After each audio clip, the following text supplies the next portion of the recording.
What's up, Rockstars? Today I have the great pleasure of bringing you my review of Esopya. This is on Kickstarter right now at the time of publishing this video, and I can't wait to tell you all about it.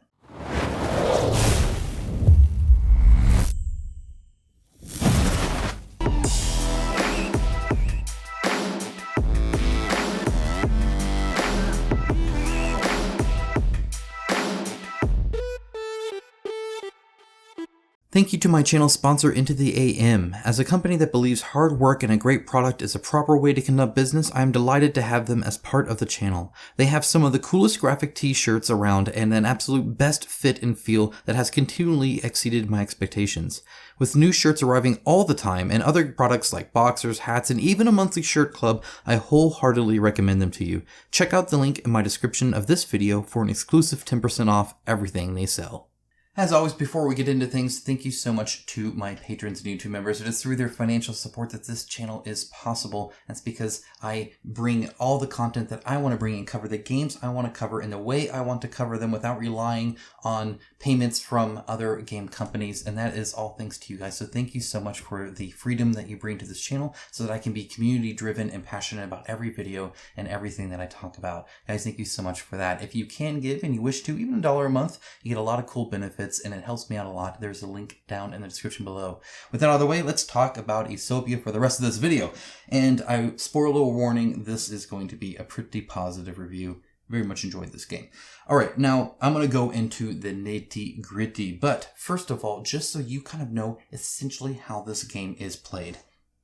You have a shared mana card, a shared mana deck that you can draw more mana from, because what you do is on your turn you gain 5 mana and then you can spend that on the cost of the mana, which is at the top of your cards that you have available. You have creatures that you lay down on the board here, typically in the first row in front of you, and then you have your realm of 20 health. It can never go higher than 20. If it reaches 0, you lose.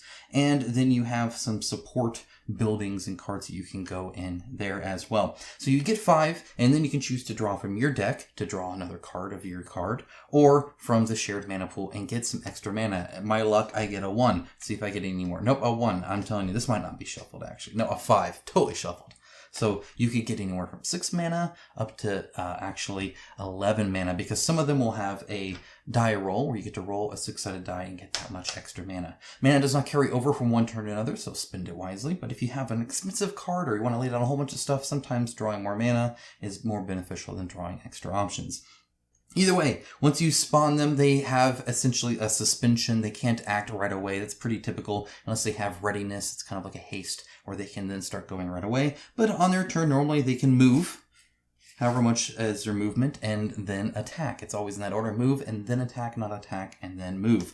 They'll have a whole bunch of special stuff on the bottom there. We'll talk about that throughout there. That's where the meat and potatoes of this game and most card games are. The rules are fairly simple, and then it's the interactions and the words on the cards that really matter. But they have flying, they have shield that has damage. You can deactivate all the abilities of enemies. You can, put debuffs on them. You can place spells on them. You cannot directly attack the realms unless you are adjacent to it. So you have to get all the way to the other side of it on your opponent's first line, and then you'll be able to attack.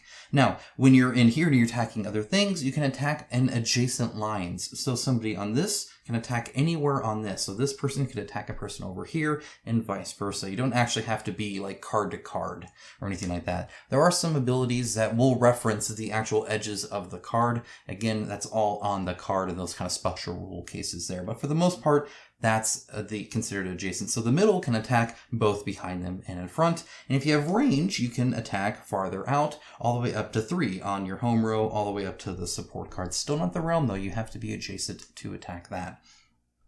And then that's really it. They have their equivalent of Death Touch. If you know Magic the Gathering, they have Lethal, and they have a whole lot of other stuff, and then some unique mechanics as well. But in general, that's it. You pick whether or not you draw from your deck or your mana, you play down your cards, you play them, and that's really the gist of it. The only other thing that I think really differentiates this that I want you to keep in mind for the review, because I want to talk about a lot of mechanics in this review, is that you don't have to summon right away. So in a lot of card games, you do your summoning or you do your kind of card placement and then you play them. And this one, if you notice right now, I couldn't play anything here anyway, even if I wanted to, but I could choose to go ahead and start moving people and attacking them. Now, once you activate activate that card, you activate that card, and they have to move an attack and finish their activation. But now I can summon afterwards. So sometimes it's beneficial to get things out of the way. Sometimes it's beneficial to line things up or do various other things so that when you lay the card down, especially because some of them have a placement ability where it happens when you place them down. So the area matters, perhaps the board state matters there. So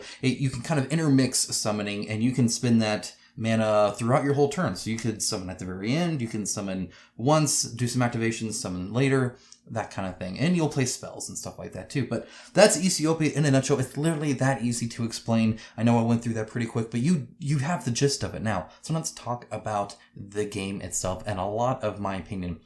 Starting things out, obviously positive. One of the things that makes or breaks a game like this is its deck building. Obviously, the various options and features that you have and the viability of building decks, because that adds a lot of replayability, because you're not just fighting the same things over and over and over again. That can still be fun because the board state, the order can change. There's a lot of decision making and stuff like that. But if you're creating whole different decks that do different things or have different feels, or maybe one's defensive, one's not, and we'll talk a little bit about that in just a little bit, but deck building in this is great. It's fun, definitely a positive. I really enjoyed the deck building here. It's really, really nice. Now, the variety is also really nice, and I view this as separately. Deck building can be enjoyable, but not necessarily have a whole lot of variety, so it's maybe short-lived. This is, I think, long-lived, even in what I have here. And I'll make a final note towards the end about this as a prototype and going through, everything like that. So the variety is nice because you can do like spam ads where you just do essentially token things. You could do things that just buff themselves up really, really strong. You can do ones that just have a whole bunch of really low health but high attack. You can do spell spam. You can do a lot of flying heaven. You can do all sorts of various stuff. You can do essentially a mana burn, a red burn deck. You can do a lot here. And so it's nice to see that variety when it comes to the look and feel of things. I've played some where, this is actually this deck right here, it's very defensive. I can pretty much put a shield on all of my guys, which halves the damage, rounding up, but still halves the damage that they're all taking in. You can add a whole bunch of defensive units on there, and then I get a few characters that are as strong as people are tough, right? And so there's stuff like that you can do, whereas this deck feels completely different and plays completely different. And I custom made these decks. I custom made this deck. This compared to this, you want to know what the difference is? About half of it is spam ads. Literally, it's like I can just produce so many things in this one. It's crazy, right? Or we have this one here that just has a whole bunch of it's kind of like a Plains deck in Magic the Gathering, a whole bunch of units, rank and file units that kind of buff each other and get benefits from each other. They have heroes that are buffing the battalions are buffing themselves, and the defensive becomes offensive, and some cool stuff there. There's, that's the mana deck. There's this deck here. I don't even know what it does. My son built it. I've fought it once, and it was pretty wild. He had an exploding frog in here that killed 3 of my units. So yeah, he has some crazy stuff in there. And then of course, these are all the cards I'm still not even using yet. Plus obviously these 2 decks here. And that's just one build. There are other ones you can do as well. There's ones that you can focus on a certain unit type. This one is really strong where it's buffing all of its vampires and ghosts. So all the vampires and ghosts are really strong in this one. So it relies having that, but then I threw in a few demons in there too that do some special stuff. The deck building has a wide variety. It's a lot of fun. Definitely, I hope you could tell how much I enjoy that. I literally sat there after my first game. So I played a game to kind of understand it, and I built a deck out of every single color because I just wanted to build decks. I just was like, okay, let's just see what the variety is here. And I was very, very pleasantly surprised. Really, really a positive for sure. And in case you hadn't noticed, the combos can work really, really well. So for instance, this guy here, now you can't see him too well, but that's fine. I'll explain him too. Essentially, he's a 4/4, costs 5. Not normally that great. Ideally, you are paying as much as what it is, right? So a 2/2 costs 2, and a 3/3 costs 3. So he costs 1 extra, right? He's a common, so you can have 3 of them. However, on his placement, It says, for each allied creature deployed on the battlefield with shield or range abilities, he gains +1 health. So essentially, if I place these before and do these abilities, there's this card here that on a 4+, I'll talk about that later, every single turn I can give a shield to an ally. Then there's ones here where this person here has shield, and Heritage gives shield to an allied creature deployed on the battlefield. I'll talk about Heritage later either. Essentially, if it dies, it gives shields to someone else. And there are other things that, again, I can keep generating and putting shields on my units every single turn, so I can get a lot of shields. So the longer I hold off on this card, then when I finally place him, he can be super meaty. In this case, he is a 4/9 with a shield. So a much stronger card than it would have been. And that's because of the combos that I've put here. And you can put some pretty gnarly ones for sure. Especially when it comes to like using obstacles, which force your opponent to attack that unit and stuff like that. So yeah, really, really enjoyed the combos here. I think anytime, for me, a combo has to be played typically in the same turn to really feel the combo. I mean, really, there are combos in every single game, right? But because you're laying down mana or whatever, you're laying down stuff to then pay for other stuff in the future, right? So like, I don't consider that a combo. A combo to me really feels like you have a plan and you initiate the plan. And often, if you can do it in the same turn, even better. And you can definitely do that, especially with that summoning after playing. So you can do stuff like, all right, so that has obstacles, so I can't attack anything else but that. I have all these other attackers, but it'll attack me back because do damage at the same time when you fight. And so, you know what? I'm actually going to shoot them to kill with that person. So I'm going to keep them back there. And this person, I'm going to move forward and kill this person here so that then I can lay down my person with haste and 2 speed who's going to move there and then attack. Because now I've cleared the way, or whatever it might be. And that's an example that doesn't work. But there are examples like that in the game where you have your cards, and it could even just be a single card, and you could think, if I do it in this specific order and do these things, then I can do this cool combo within my turn and feel powerful and feel like I did a good job and did all this kind of stuff, which is really nice. My son likes these carrion plants or these carnivorous plants or whatever that just essentially go over my card, and it has 4 health. I have to attack the plant before I can have my unit back, essentially. I gotta go kill the plant. And so he'll do stuff like that where he'll, like, I'll have a defense like, he's not gonna attack me, you know, he's like, and then boom, he lays that down on my big, you know, monster and then just moves in and does this stuff, right? So those combos feel very impactful and they're very, very nice. I really liked that. Now, there is another positive thing that I think. I enjoy this. I think some people might not, because every single card here feels powerful. And I think a lot of people like the Magic the Gathering style ramp up, right? Where like you have like these like guys that like are like, and there are like some 1-cost 1/1s, right? But for the most part, I mean, and a 1/1 can still do quite a bit. Like it's impactful. Part of that's because your health does not regenerate after a fight. I'll talk more about that later too. But every card just feels very impactful. Every single card here seems to be strong. I don't see a card here that's a waste. I mean, this is a 2/2 that's cost 2 and has a range of 2. So I can just... It's not just a plain 2/2. No, I also have range. I can shoot, and range is super powerful in here. But so is flying. So is deactivate. So is shield, right? Having all the damage that you take throughout the entire thing, awesome, yeah. Or anything that gives a ++ to anything, that it's usually permanent. Not always, but a lot of times it's very permanent. Very strong. Your realm cards are strong. Your support cards are strong. This thing that allows me just to throw shields on it, that's a huge thing. This is a common card. It's a 3 cost, got 3 health. I can start putting a shield on my units every other turn on average because it's a 4+. So, you know, this card here, huge. Cost 4, 3 health. Every single vampire gets +2 health every single time. So it keeps adding up, +2, +2, +2, +2. So if you have a vampire turn 1 and you also lay this down or something like that, right? If you're able to do that, or even by turn 2, you can start making your 1/1 a 1/3, and then a 1/4/5, and then a 1/6/7, and then a 1/8/9. Suddenly you have a 1/9 that, you know, like, and that's the entire board. If you have more vampires, they all get +2. Hugely powerful card. It's a common. You could have 3 of these. Like, it just... every single card is powerful. And then you get the, super powered guys here that are like ridiculous, right?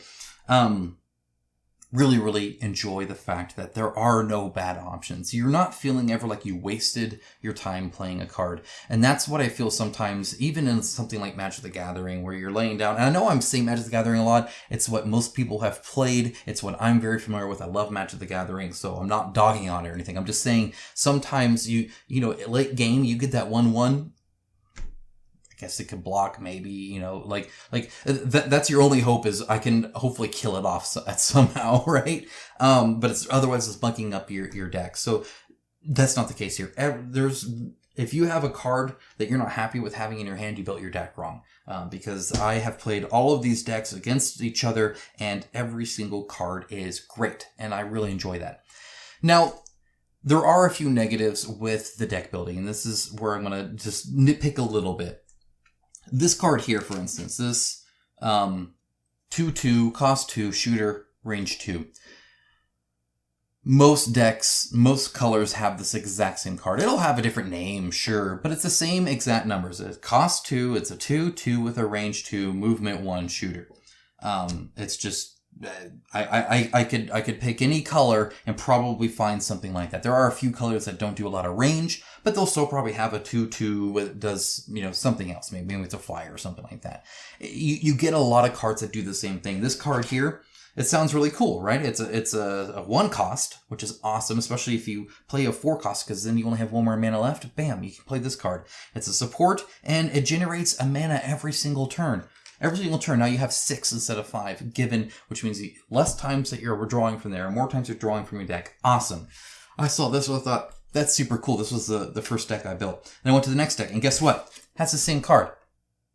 It's the same thing. It just generates a mana too. You could be fighting against each other and both have essentially the same building. Now, mechanically speaking, it'll look different, the art will, and the name will be different, but it's the same card. So the amount of variety is a little fake, in that a lot of it is just based on different factions, because you'll have a little symbol up here, right? Like this is the helmet and this is helmet. So you could combine these two, but you couldn't combine this and that because this is a sword and that's a helmet. So you have these different factions. And then I think they want to make sure every faction has those cards available to them, perhaps. So I get it. I get it. It is just always kind of a bummer when maybe there's not quite enough there to fully differentiate it, that it's technically the same card. It happens, but in a lot of card games, especially if you get enough cards. This isn't a huge amount of cards though, so I was kind of disappointed that there wasn't at least one little thing unique on it, in each one. Maybe in one deck, they have only 1 damage, but 3 health. And another one, they have the 2/2. And another one, they have 3 damage, but 1 health. Even that little bit, I think, would help it out a little bit when you see those repeats like that. Harder to do on something like this, which is just, whatever, but I don't know. Just something I noted and something I typically don't like seeing because I'm like, oh, this is cool. And I was like, oh, I guess it's not that special. Let's see. The other negative that I had there is I feel the rarity is really weird power-wise. Now, and again, this could be a little bit of my mindset, but it just, even if not, it doesn't make a lot of sense, right? Because you have something like this, right? That's hugely powerful. But you also have stuff like this. This is a common card, so you can have 3 of these in your deck. This is an insanely powerful card that could kill a red easily. What it does, it says Tear Soul Away. Cool name, cool art. Target creature is dealt 4 damage at each start of its turn. So essentially, every time they activate that unit, they're going to get 4 damage every single time. And this stays on them. So essentially, it kills them until they're dead. Now, I don't know if you noticed this or not, but that would outright kill this person. It would outright kill this person. It would outright kill this person normally. It would outright kill this person normally. Normally they would have 2. I fade to 6, because they keep getting stronger or whatever. But it normally wouldn't or whatever, right? And this is a fake. This is pretty beefy here, but it's just an example. My point is that you could outright kill things with that, and there is another card that just does 4 damage. Now that also does it to support. It's a little bit different, but you could deal 4, 8, 12. It's ticking time bomb at that point. That's really, really rough. Or this card right here, another common. It only costs 3 actually, which is pretty cheap. Strength of Halakashin. For this turn only, give +2 damage to an allied creature. At the end of the turn, the spell returns to your hand. So you get to spam it, which means essentially as long as you have 3 extra of that mana, you can just keep using that. Now I know I said every card is strong, and I meant that. As you can see, I have yet to find an example of a card that's like kind of crappy. But then you have cards like this, which are like super rare, or cards like this that are, just kind of unique or whatever. And they're not that much better all the time. I mean, some of them are like, these are pretty cool, but at the end of the day, so this guy here, right? He's a 1/10. Ooh, right? He costs 10, so he's pretty expensive. Lethal, which means anytime he does any damage, so the 1 doesn't matter, he's going to kill that unit. And his value, so always, is he's immune to deactivate and lethal. So deactivate means he can't, that nobody can remove that lethal from him, and you can't lethal him back. But you could lay that common card on him and kill him within 2 turns pretty much easily. So it's like, yeah, he's rare, but my common card can do quite a bit to him. Or you could lay down the common card that just puts the carnivore plant on him, and now he's out of there for at least a turn. There's a support thing that can do a quicksand where you just keep essentially tapping him, or suspending him so he can't have his turn now because he's not blocked from any of that. And so there's so many ways to handle such a big, powerful guy that while he's cool, so is this common guy here who's a 4/9 now. He's literally has more points on him than this guy who's a 2/11 now, right? And he could potentially be stronger, and he's shielded. So I would put these guys right now as equal, and I did nothing special to either of them. And so but I can have 3 of him and only 1 of him. So the rarity seems a little odd to me. I'm assuming it's balanced. Right, so I've not played this dozens of times against tons of people or anything like that. I've played it quite a few times with friends and family, but at the end of the day, it just I don't know, it hurts my brain a little bit. So I'm putting it as a negative because it doesn't make sense to me. But perhaps in the grand scheme of things, in some Excel sheet somewhere, it mathematically balances out or something. I don't know. It just seems odd. In my opinion, I would be fine making both of these red or both of these common. They seem kind of the same to me. And I see that all the time. There were actively times where I could have taken red. I'm like, I like these commons more. I can spam them and have multiple of them, and they're all, 6/6 flying things. And, anyway, that's a little weird. All right, now one of the big things that I mentioned up front that I want to reiterate is a huge positive is deciding between drawing mana and drawing a card. Because at the end of the day, you could always draw that really good card that's perfect, that's great, but also it's really nice to be able to pick to draw the mana. Now the mana is used, I think, for a few different things. It's a use it or lose it kind of thing, so it's just for that turn, but there are some things like this that cost 10. So I have to either draw a 5 or somehow generate it or something like that, right? With this deck, I don't have really a good way to generate mana, so I just have to hope I get a 5. Now, there's plenty of opportunities in there. Actually, there's at least 10 that you could get 5, but if a 4 doesn't count, that's only 9. I need 10 to be able to spawn him. So, that really, really matters on that. Also, typically towards the beginning of your turn, right? So you draw 7 at the beginning, and so you have a lot of options. So what you're going to do is you're going to draw the mana, hoping to lay more stuff down quicker, right? Which makes kind of sense. And then towards the later game, when you have less cards, assuming you're not drawing a bunch of cards, you're just drawing kind of one at a time, you tend to focus more on that until you get an expensive card, and then you're back to doing that. But I still really like the choice of drawing between one or the other, and I think that's a nice trick. Because it allows you to mana ramp on command, essentially, or at least plan your mana ramp. If you don't know what mana ramp is, in Magic the Gathering, the idea is on turn 1, you lay down a land, and it allows you to, generate a mana that then you place something down or whatever. But the thing you place down and the land you place down ideally means that round 2, you have 3 or 4 mana. And then on round 3, you have like 5 or 6 mana, and it ramps up really quick, right? The idea is to get as high as possible quickly because those high cards are expensive and like really good. Here, it's not so much the case. So it's really just based off the current situation on what you need to do. And you can also pick like Oh, okay. So, like, for instance, these 4-cost cards, when you only have 5 every single round, 4 is a rough number because it means you're left with 1 that you essentially usually waste, unless you draw more of that. Whereas with a 3, you can maybe combine a 3 and a 2, or at least if you do a 5, then you did the whole 5. 6 is actually a really rough one unless you are generating up to 6, because at that point it's barely more, and so you're gonna have to draw, but then you might not need the a 5 per se, where it's a whole 10. So it just adds a very interesting dynamic that I really like, and I really like choosing I want a lot of mana now, or I don't want a lot of mana now. And I thought that was kind of a neat decision process. So I really actually enjoyed that. Additionally, the damage sticking, I feel, is huge here. And part of what makes things feel powerful. If this was a 110 where its health never got whittled down, that would be more like something like Magic, right? But it also, you get to those points, especially Magic, where it's like, I don't know how to deal with that. I can't kill it. Right? I might not have anything in my deck that can. Here, you pretty much always can. That's why even a 1/1 can still do a damage to him. And it continues to do damage. And you can buff it up and do more damage.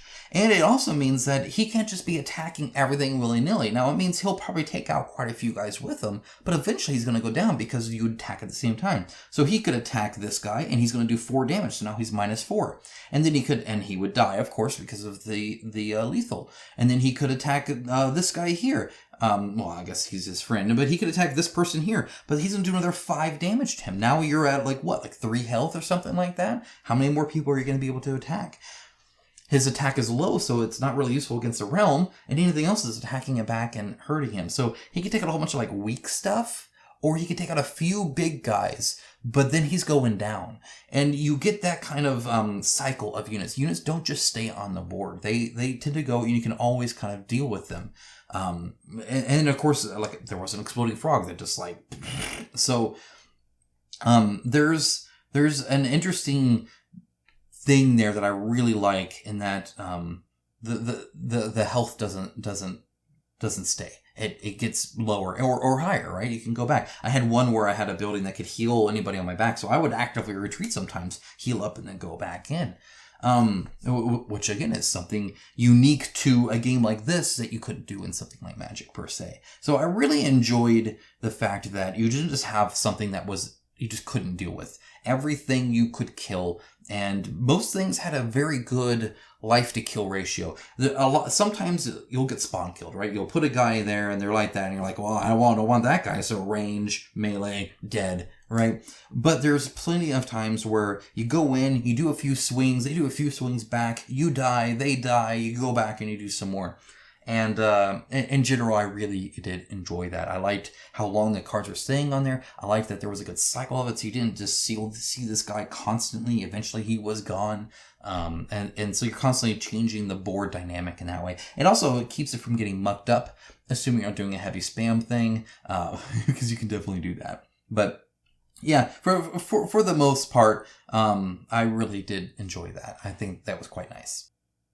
Now, I kind of spoiled this already, but the support cards are really nice. I really do enjoy them. Like I said, there was one that was just healing my units here. There's this one here that on a 4+ is just adding shields, or this thing here, this vampire's hull that's giving all the vampires +2 every single turn.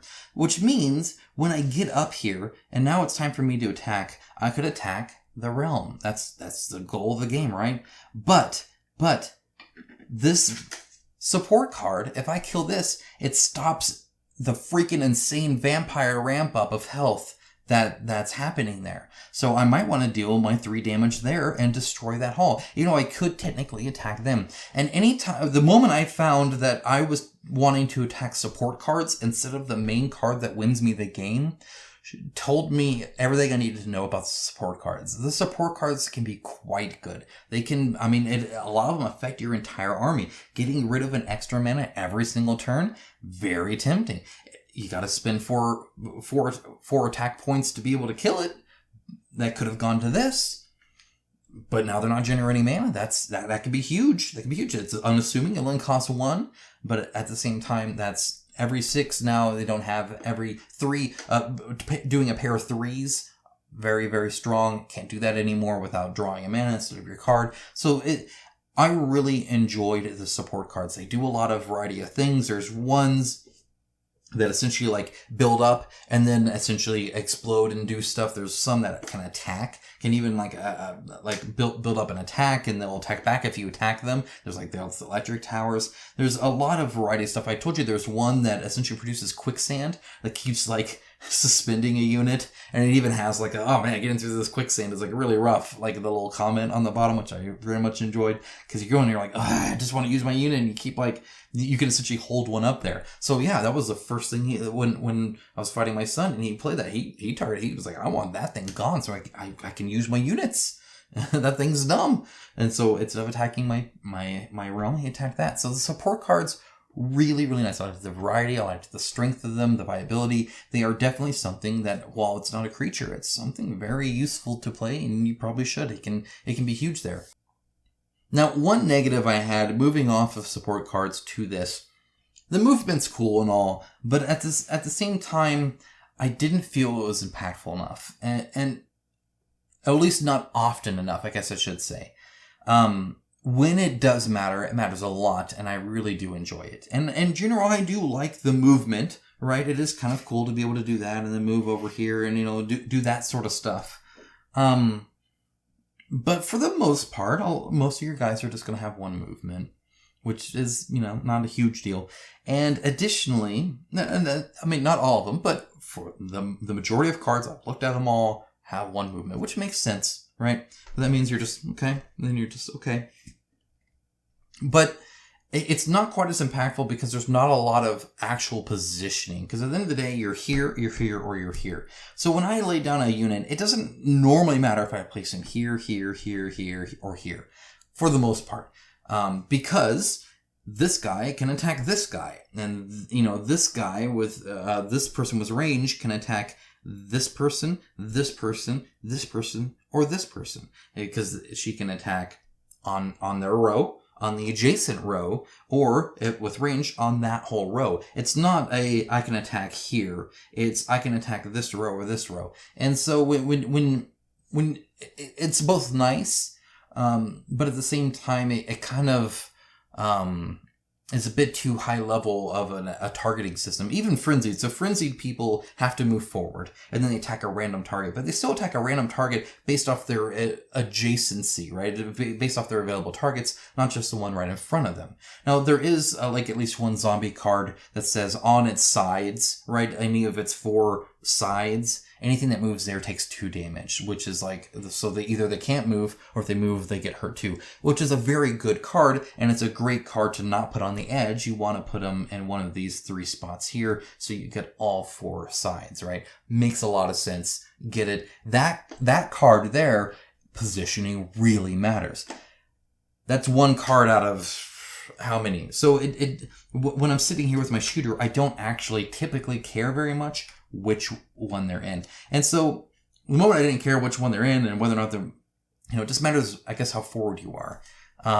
So in the end, I didn't find movement to be that big a deal. There are some times where if you have 2 guys in front of you and you only have one move, you can't get around to go forward.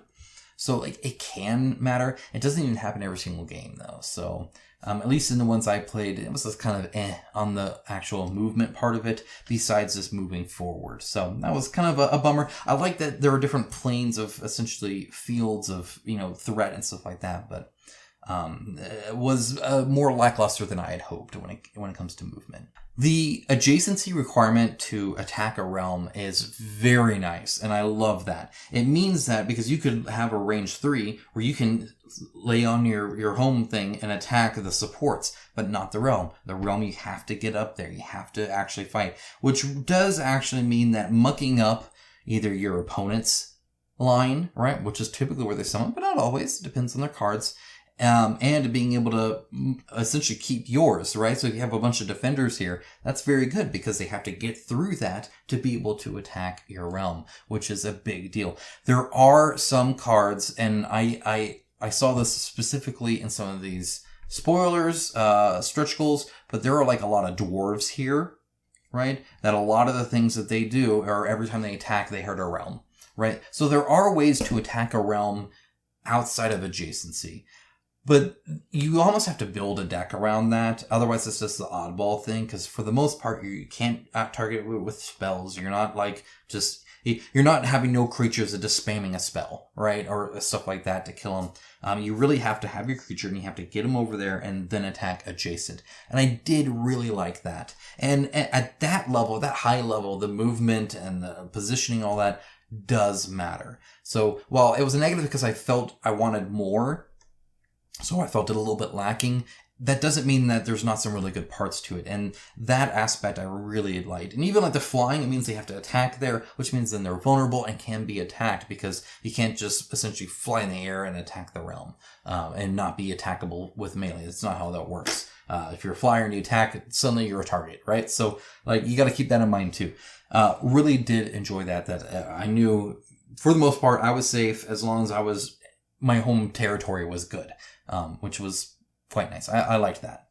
Okay, I want to circle back to this card here because I mentioned the roll here. And it's not everything. I mean, this person here, same thing. So this says, every time they fight, so they're being attacked or they're attacking, roll a die on a 4-up. He can perform a double attack as long as it is consecutively on his turn. So he can only do it on his turn.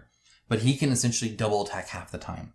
So there's a lot of cards here. This is the same one, 4+. Where you add a shield, where you're rolling these dice. And I actually quite enjoyed it. Now, here's why. First of all, it adds a little bit of dice rolling, right? A little bit of variability in there. Something else, another action to do. Anytime a card is having you physically do something else, it feels unique, right? This is a very unique thing. There are a lot of things that add ++. Now, this one adds +2/+2 every time, or a +2 health every time to all vampires. This one adds +1/+1, but only once, right? There are different things that you can do, but at the same time, they're all placing these tokens here. But the dice is now something completely different. It's a whole new mechanic. Now I'm having to roll to see what I get. 2 6s. Oh man, I'm great.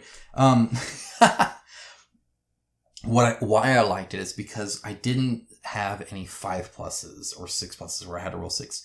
The highest is a 4+, and then there are 3+, and even some 2+. So you always have at least a 50% chance of getting it. That's what a 4+ is. So a 1, 2, or 3 is a fail. A 4, 5, and 6 are a pass. Or vice versa. It just depends on what game you're playing. But either way, 4 is a half on the 6-sided dice. So you always have half or better of a chance of doing it. And so I was generally pretty okay with that. I quite liked that. And same with like even the rolling on the mana. It was nice because, I mean, that averages out to 3, right? I mean, that's the average. So, you know, I'm bound to get more than a 1 typically, more often than not. I got a 1/6 chance of it, I guess. So yeah, I liked the dice rolling, aspect of it. It's very light. There's not a whole lot to it. And it's typically only on these like kind of big buff ability, effects and not so much on like every little thing or it's like, oh, do a variable amount of damage. There's not a lot of that. Again, technically a double attack is a variable amount of damage. But again, very light, not a lot. That's a very special card. That's why it's all glowing yellow, right? So, yeah, I liked it. It was really, really good. I very much enjoyed that. Another great thing is the realm powers. So I kind of mentioned this briefly, but the realm powers, how they work is you can use them once, and it's the only thing you do in your turn, and you can do it once per game. So they're very powerful. And they're very powerful. It's a nice kind of catch-up mechanic, because for the most part, you use it later in the game when you don't really have other things to do anyway, so it's not a huge loss to you, but it could be a big benefit to you. Or as like a last desperate thing too, like all your creatures were wiped out and this attacks the whole board or something like that, right? Well, in that case, that's good. So in this one, give shields to your realm and to the allied supports deployed on the battlefield. So you want to wait until an opportune moment where you have a whole bunch of units, like maybe after a spam. So for instance, you can do something like this, where you play a spell, Wall of Trees. Summon 5 Trad Tree of Protection. So you get 5 of these bad boys. There are 2/4 with shield. During his turn, he moves or attacks, never both or whatever, right? So you place a whole bunch of those down, and then you have your other cards there, and then you make sure everything has shields, right? Super cool. And then of course, you can get this guy who gets +2/+2 to all of them, and you can combo that to nobody's, business if you want. But a very neat, interesting thing. Or this one says Fatal Wrath. It gives lethal to all allied creatures deployed on the battlefield. They all become a 1/3. So, it lowers all the health, but it gives every single unit you have lethal. That could be huge. There are others that do all sorts of stuff. This one is give obstacle and +2/+2 to the allied creatures deployed on the battlefield.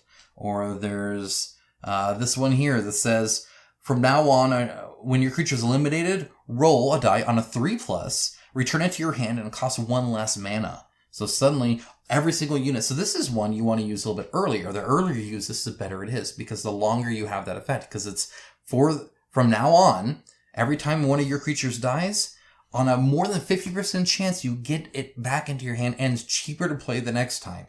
That's pretty big, right? But that's very different than what this is doing or what that's doing. And each realm kind of has those, and they're all unique. I mean, if I look at some of these stretch goal ones, they were cool too, right? This one, Despicable Theft. Draw up to 3 rival creatures from the battlefield and add them to your hand. They become yours, and they get readiness, so they can work right away. Eliminate the redundant ones. So you can instantly just take some units and be like, these are now mine. That's huge. This one, Wild Force. Deal 5 damage to all creatures deployed on your first line and on the central line. Deal 1 damage to rival realms for each creature eliminated with this power. So if you got a whole bunch of cheap units here, you can wipe them all out and just hit the other realm. That could be a win, depending on where you're at in the game. Or if they have a whole bunch of guys here and you're about to die, you could not only maybe wipe them all out, but then deal damage back to them, completely change the state of the game. That you were almost dead to now suddenly they have their guys wiped out and they're hurt now too. It's an even playing field now. It's anybody's game. It's a great kind of catch-up mechanic. It's a great strategy that you can do. Some you do early, some you do not. Some you can build with your deck in mind. Some, maybe it just is what it is. Either way, they're really, really nice, and I liked the variety of them, and I thought they were all great. I think that's a great idea. I love the one-off, super, ultra, mega attack. It's the only thing I'm doing my turn, but it could save the entire game for me. That's pretty big. All right, 2 more things, some notes, and we're done. One thing I want to say here that I think is really a standout. I liked the deactivate. Deactivating this person, huge. This person has shield value, ignores all damage equal to or greater than 4. They have 5 health, so that's big. And they have that double attack. You deactivate them, they have none of that. That's super cool, right? You can get rid of shields, you can get rid of all sorts of stuff. You can get rid of ranged, super cool. However, the standout for me, and the one I want to point out is Heritage. So what Heritage does is, I think I have an example on one of these. Maybe not here. Maybe I did, maybe I didn't. I do want to read one, if I have it, if I can pick up the cards. Because they're really cool. They really are. I don't think I kept one, which is too bad. But one of the interesting things about Heritage is that it happens after you die. Yeah, so, this is big. So this is just a 3 cost, right? But it has Heritage. Halves the attack and health of a rival creature deployed on the battlefield. That can be huge. There's others that, essentially spawn another unit or do whatever it does, right? There's that frog, right? So that the dragon frog that my son had, when it dies, it blows up, which is super cool. Or this guy here. Flying Engineer. He deactivates, huge, he's flying, and Heritage, deal 5 damage to a rival kingdom. So, let's say I'm sitting here at 4 health, that's great, and they have this guy here. I will never attack him, because if I kill him and he dies, I die and lose the game. That's how impactful these kind of Heritage things can be, and what's nice about it is it makes you cautious to kill things, right? It's not, oftentimes Death Touch will do that, right? Oftentimes this lethal mechanic where if I attack you and you attack me back, I could die. And you already get that from the health that doesn't regenerate, that's permanent, to something like that, which if you attack me back, I'll kill you. But I could lose the game, you could spawn things. The Heritage, just along with all that, so with the health, with the lethal, with the everything else, when you have things with Heritage, suddenly you're like, I don't know if I want that thing to die. And so much adds to that I really enjoyed the fact that you could have units that do die, that you purposely kill. For instance, if he fights anybody and dies, which he can force a fight, he does 5 damage. That could be huge too. He could get rid of a 5. We could fight here, right? He could get rid of the 5, kill this person. He dies. I die. Huge attack, right?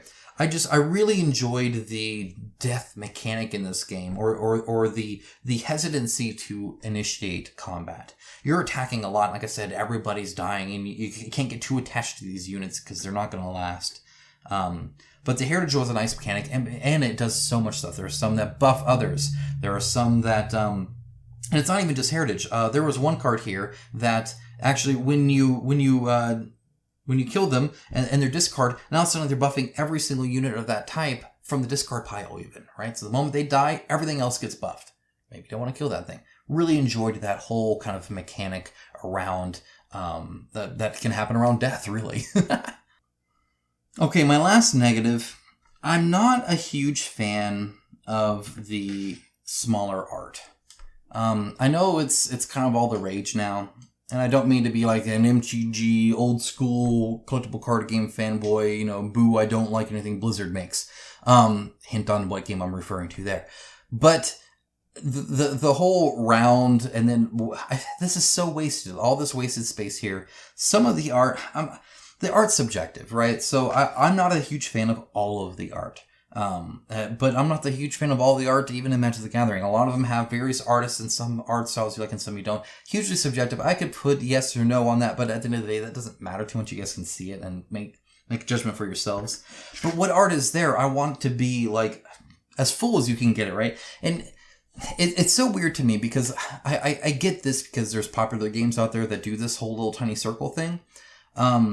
But like Magic the Gathering has been going to like full art, right? Where it's like, that's the desirable thing. The more art you can get on a card, the better, in my opinion. Where suddenly the art goes down here and it's like, there's like an opacity, right? And then they even get rid of the border and stuff like that, and that's worth more. I would have liked to see the art bigger than this. I definitely, I'm fine. I get the ring, and it's nice to be able to tell the difference in factions that way. So that's kind of nice. Though it all kind of dies when these are two different cards, but the yellow is the yellow, right? So I guess it's just the ring there. Maybe you could do the ring down here or something like that. I would have preferred that and full art, or at least bigger art, than the kind of little snapshot of art. It means you're either zoomed far away or you're cropping the image. It's just, I'm not a fan of this style of card layout when it comes to the art. I want bigger art. Definitely a thing I would prefer. And that's in all my games. Now, this is a note. Obviously a prototype, of course, right? I don't know what the final contents are. I can see a preview of some cards belonging to extra decks available if the stretch goals will be unlocked. So hopefully stretch goals are unlocked because more cards are always better. Because that's kind of my point here. I am fine with the cards I got here. If all I got from Esopya was this amount of cards, I would, depending on the price, I would probably still back it. There's enough here, like I said, where I can build these decks. I can build other decks. There's still plenty of other cards I can pick from. So there's a good dozen decks here, which is, that's a solid cube in Magic the Gathering, right? Like you can get quite a bit of variety from 12 very distinct decks. So I'm fine with that. I think that's great, especially once you introduce 2v2, which I don't have the board support for on that. So you literally just double the board. So I think the variety is there for sure, but just noting more cards, always better. Just pretty much plain and simple. The more cards, the merrier. So if I could double the amount of cards, I would gladly welcome that and consider that a positive. So I think there's enough, but I'm just noting more would be better for sure.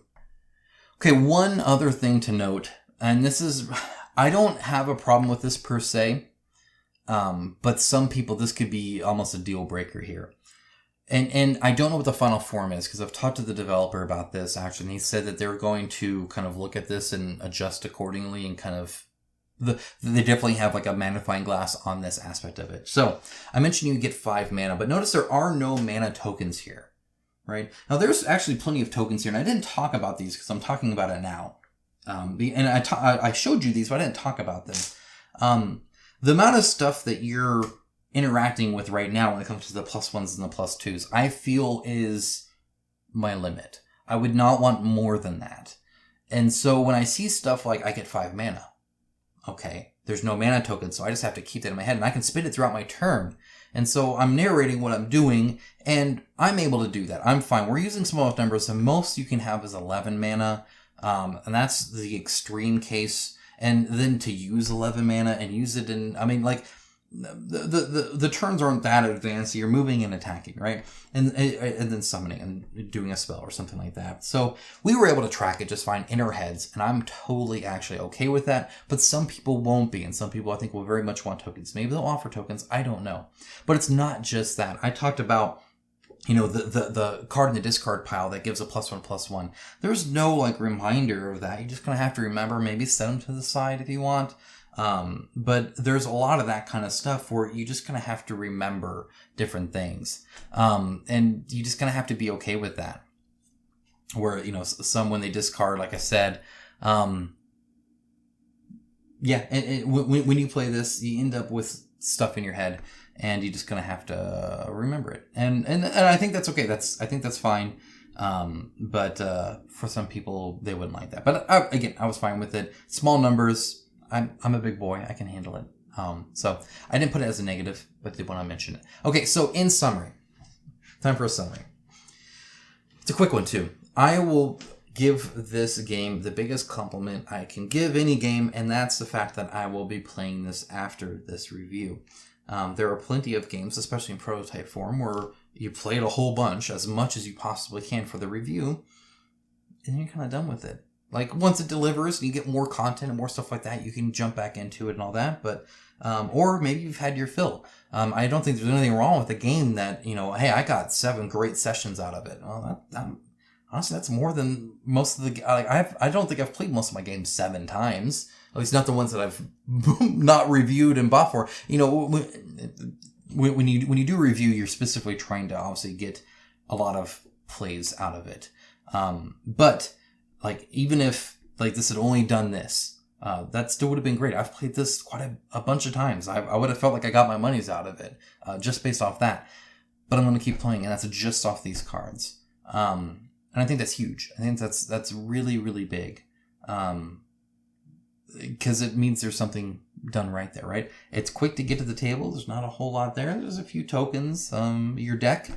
And that's really it. I mean, you lay out the board and you start playing it. It's not too bad at all. It plays fairly quick, but not like super quick. It's a nice kind of chunky little session there where you get to play about 15, 20 minutes if you know what you're doing. Maybe even a little bit quicker, maybe a little bit longer. Just kind of depends on the match and the stuff you're doing, right? This is a very defensive deck. Maybe for 2 defensive decks, it takes a little while. Just depends.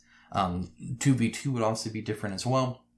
But yeah, I mean, there's not a lot more to say than all the positives and negatives I already said. I definitely stand by those, but I will be playing Esopya again, and you'll see me on the campaign because I will be a backer. So there you go.